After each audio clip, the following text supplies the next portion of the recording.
All right. Moving on to week 3. But first, some week 2 stuff. Uh, just a real quick week 2. Uh, had some close misses on Patriots and Steelers and Panthers at Giants. Both of them, I had the Steelers at 2.5 and the Panthers at 2.5. Ended up going 3 points for the Patriots, 3 points for the Giants. Some tough beats there. Las Vegas was another one. The Raiders, I put my faith in them, and they just really haven't shown up to start the season. They started off against the Cardinals, looking strong, looking like they were just going to absolutely run away with that game.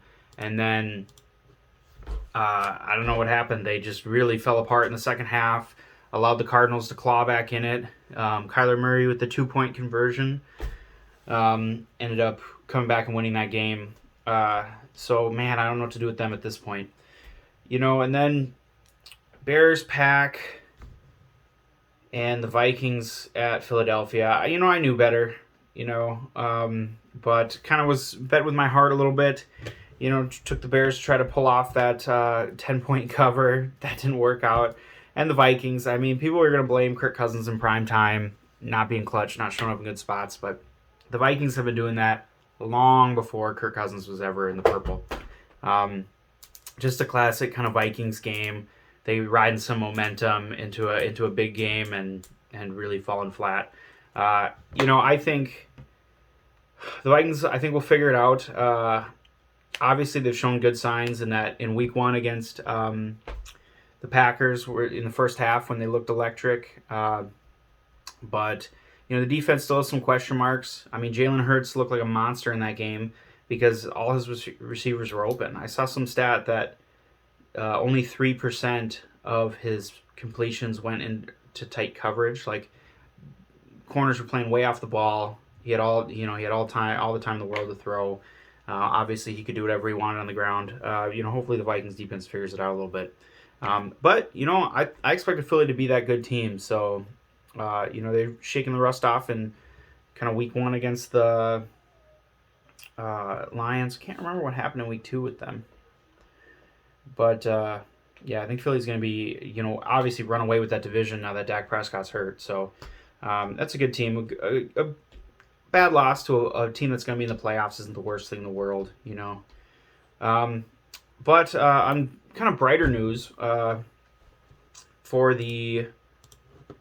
I did end up getting paid again by fading the Broncos and betting for the Texans. The Broncos have continued to be a pretty lackluster team, so I think they should be treated as such moving forward.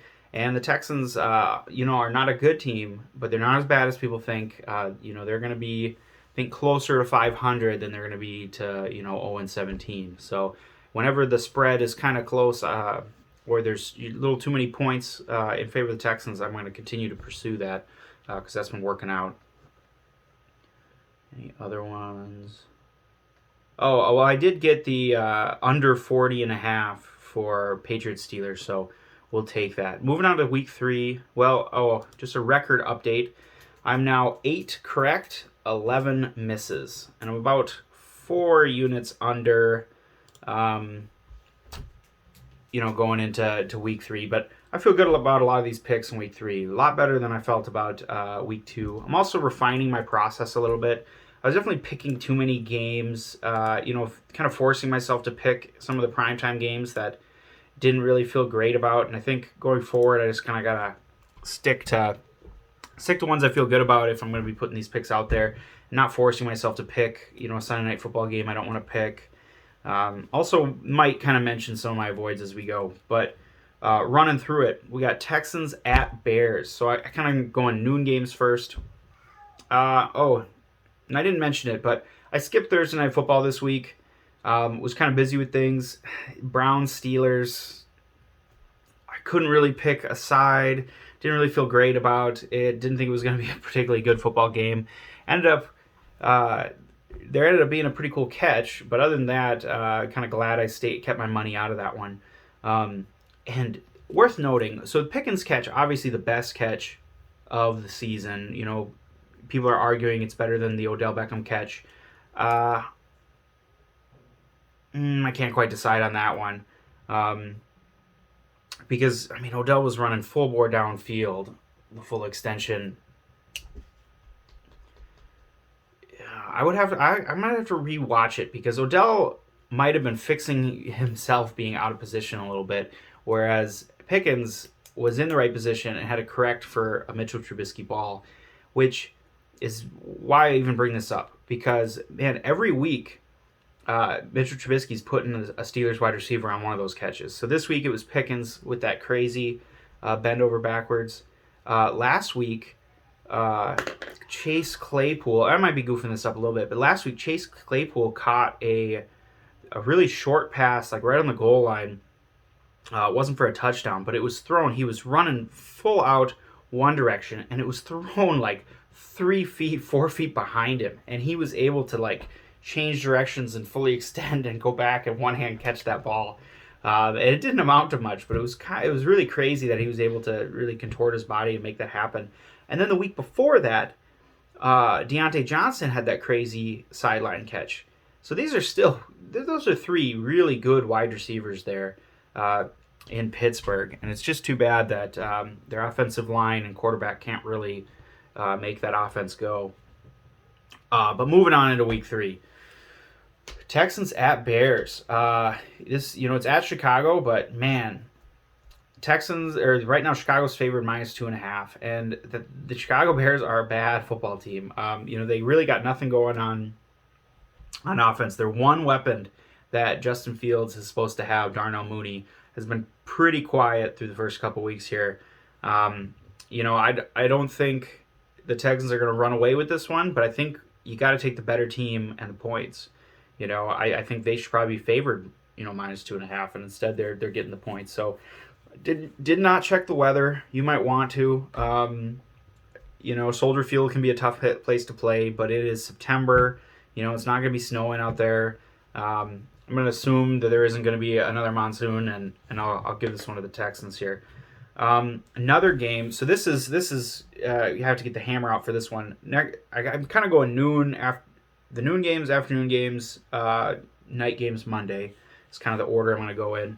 Mainly going to be picking the ones I'm going to put money on, but I might mention a few that I'm not, just with some thoughts. But anyway, Chiefs at Colts. This is one of my big hitters this week.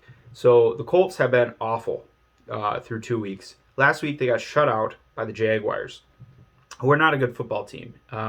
Trevor Lawrence really hasn't been showing it still. But the Chiefs, on the other hand, step out of the gates and are on fire. Week 1, they blow out the Cardinals. Tyreek, who Mahomes is hitting everybody on the field, and they're a little banged up now. But they kept that momentum against the Chargers last week. Got an extra day of rest. But they're only -5.5 against the Colts, and this is at Indy, but still. Man, I swear, not even like a year ago, this would have been a -10. Like every time the Chiefs played, it was a -8, -12 spread. And we're moving into week 3, and it's -5.5 for the Chiefs. And the Colts have just been so bad. And they might get Pittman back this week. I didn't check on their linebacker, who's been missing some time. They got a really good middle linebacker. But the Chiefs are just such a much better team right now. And they're only favored -5.5. I think you got to hammer that when they give you a spread like that for one of the best offenses in football here. Not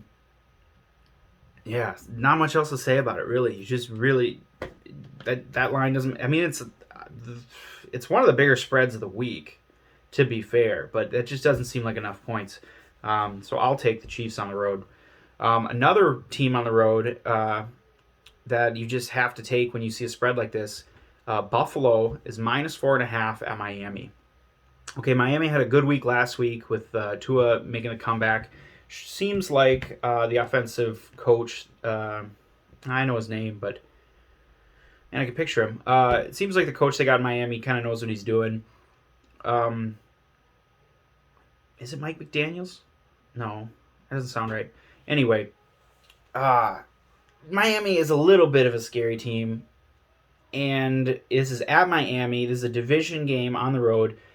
Typically, it's a better idea to take the underdog when it's a division game. You take that home underdog, but Buffalo, the way they, I was pretty hesitant to really believe in them kind of starting off the season. I thought they would kind of come back to the pack, kind of like the Bengals. I also expected the Bengals kind of come back to the pack. They really have. Buffalo is not. They came out of the gate hot. I don't know how they're going to keep this up into November, December, and into the playoffs, but right now at least, you're taking them. If you see a spread that's less than -7, you have to take Buffalo at this point. They've given you no reason to doubt them. So, until further notice, I see Buffalo -4.5.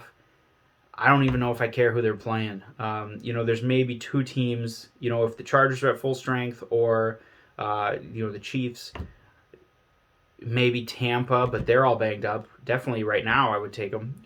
I think you got to take Buffalo and the -4.5.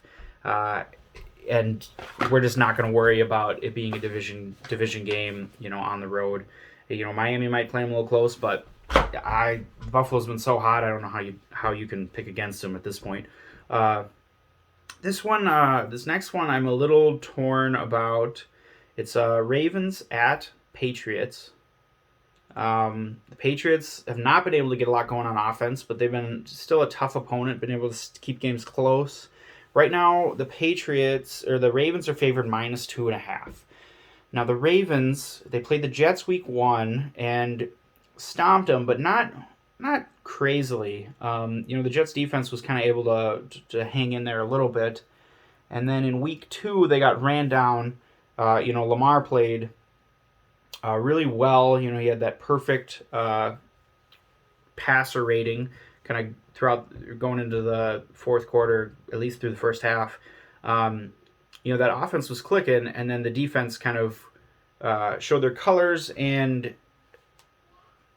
I mean, it's a complicated game. You could really analyze that game, but either way, the Dolphins were able to kind of run them down and get in there. But the Patriots offense is not the Dolphins offense. So I think you got to look at what the Ravens were able to do on offense last week, and what the Patriots have been unable to do on offense. Even if the Ravens defense is kind of banged up and suspect right now, it's still, I think, an above average defense. I think that Patriots offense is pretty lackluster. So, they're not going to score a lot of points. And I don't think the Patriots defense is going to be able to stop that Ravens offense. I think the Ravens offense has problems, especially kind of their O-line being banged up. I'm not sure if they're going to get their left tackle back anytime soon. Running backs, I saw Dobbins was questionable, but I'm not expecting much out of him. There's question marks there, but I think -2.5. I think the Ravens are a significantly better team still at this point. And even in Foxborough, I think I'm going to take the Ravens on the road -2.5. But, not hammering that one. Some other games that I'm not going to throw my weight behind, but I was tempted. Vikings versus the Lions. Well, this one I wasn't really tempted by, because I'm off the Vikings right now. We're back to not betting on my home squad. Vikings versus Lions. This is at US Bank. Vikings are favored -6. And I do think, the Vikings are a better team, but -6, that seems pretty aggressive. The Lions' offense is they really showed up against Philly when we didn't, and that's a week one. Week 1 games are always kind of weird, but then they went and got a win against the Commanders last week, and man, it's a 52-point over under, and -6 Vikings, and they're predicting a blowout, and they're predicting, in favor of the Vikings. I don't really understand this spread or that line at all. I do think both teams are probably going to score over 20 points, but I don't know. Yeah, just a weird line, I think. I don't know. I guess I thought I could explain it better, but I just think that Vikings -6 over Lions is a very strange spread based on what we saw last week versus what the Lions have shown us so far. But, not enough for me to be like, yeah, Lions +6, let's go for it. Just really don't know what Vikings teams going to show up this week. Another strange game kind of teams I can't trust is Saints at Panthers. The Saints are a better team, maybe. But right now the Saints are favored -2.5 going into Carolina. Now, so this is a game. If this was at Saints, I'd probably take that. But this is a road division game. So strategy-wise, you should be kind of leaning towards that Panthers, the home underdog in the division. Panthers have been playing tough. They're kind of due for a win, but I just can't trust either of these teams enough. So I'm gonna kind of stay out of it. But moving into the afternoon games, Jacksonville at Chargers. This is another weird spread, and this is a weird spread I'm taking. And it looked like, from what I looked at, looks like other people are jumping in on this one as well. So the key thing to know is that Justin Herbert is, based on what I'm seeing, so he's got cracked ribs. He's kind of a game time decision. So this means there's two possibilities. Either, and this is at LA, so either you have a banged up Justin Herbert playing through that injury, or you have Chase Daniel. Now, Chase Daniel has been a backup in the league for a long time, and I've definitely seen him play some pretty good ball way in the past. I think more recently when he got a shot to start, he did not play particularly well. But the Chargers are such a much better team than the Jaguars. Let's say Chase Daniel trots out there. And it's kind of surprising this line is even, I feel like Vegas knows something. This line is actually out there. Usually when there's a quarterback in question, they don't put a line out. They take it off the board. But right now I'm seeing it on the board, Chargers -3. I mean, I think if they trot Chase Daniel out there, you still should feel pretty good about the Chargers because their defense is overwhelming. And Trevor Lawrence has not shown much ability to deal with that so far. He kind of got skittish, getting eaten alive during his rookie year. He's still showing that so far this year. So you kind of got a skittish second-year quarterback that's really hasn't shown you that much. And just an overwhelming defense by the Chargers. I think that matchup alone, you should feel good. They could run the ball every play, and you should feel pretty decent about the Chargers -3. And I'm sure Keenan Allen's still out, but you got Palmer, you got Mike Williams, Gerald Everett has been getting a lot of targets. I mean, I think you should feel okay about the Chargers, whether or not Herbert goes. So I'm going to take the Chargers -3, and maybe Herbert goes and plays well, and that's a steal. I didn't mention it earlier, but something to consider, that Chiefs at Colts game. Consider taking an alternate spread there. It was -5.5. I mean, you could tease that up a point and maybe get slightly better odds, and something to consider. I might look into doing that. Moving on, Rams at Cardinals. This is a game I'm avoiding. Rams are favored -3.5. I just think you really can't trust either of these teams right now. Road division strategy, you should be taking the Cardinals plus that 3.5. I might talk myself into that by the time the games happen, but I just really don't trust the Cardinals team, and I definitely don't trust the Rams right now. They just seem very hot and cold. They almost let the Falcons get back in the game last week. Speaking of which, Falcons at Seahawks. Falcons are currently 1-point underdogs. Now, 1 point, really waffling about how to treat a 1-point spread, because, man, you might as well just take the money line, take the extra odds at that point. But I have been burned by going money line when in a low spread, and then it being like a 1-point difference. So if you have any insight on that, feel free to comment, text me. I don't care. God, I'm fighting off a sneeze. But here's where I'm at. So Falcons, they're going into Seattle. So this is at Seattle in the afternoon. So Eastern time, 1 o'clock. It's pretty much a noon game as far as anyone's concerned. The Falcons so far, they've had 2 close losses.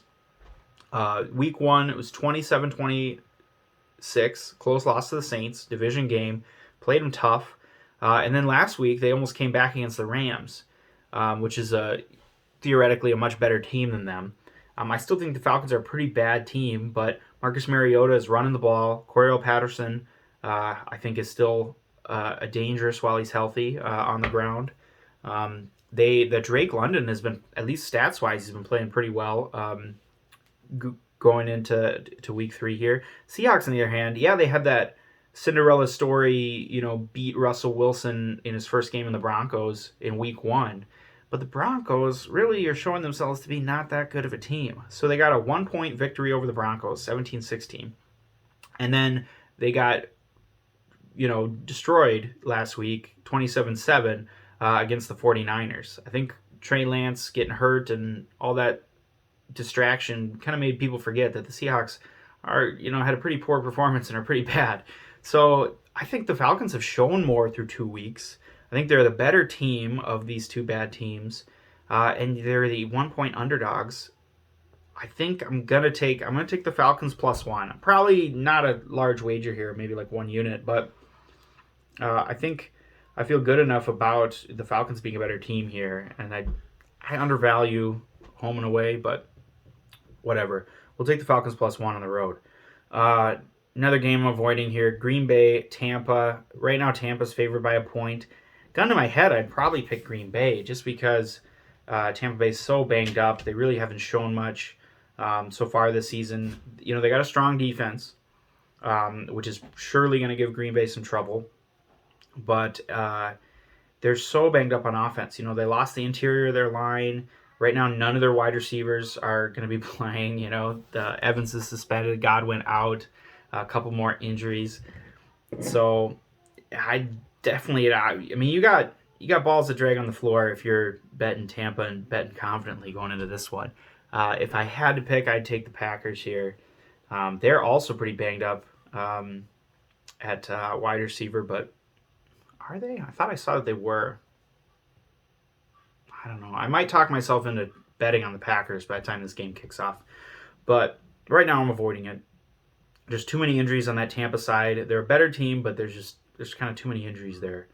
And it's at Tampa. And those good defenses have a history of really messing the Green Bay up. So I don't know. I think that'll be a fun game to watch, even though offensively, I don't think you can expect too much. Next game, 49ers at Denver. This is one of my big hitters this week. Denver has been not good. Russell Wilson had it's been going well, fading Russell Wilson and fading the Broncos. Coming into the season, I had questions about the Broncos coach.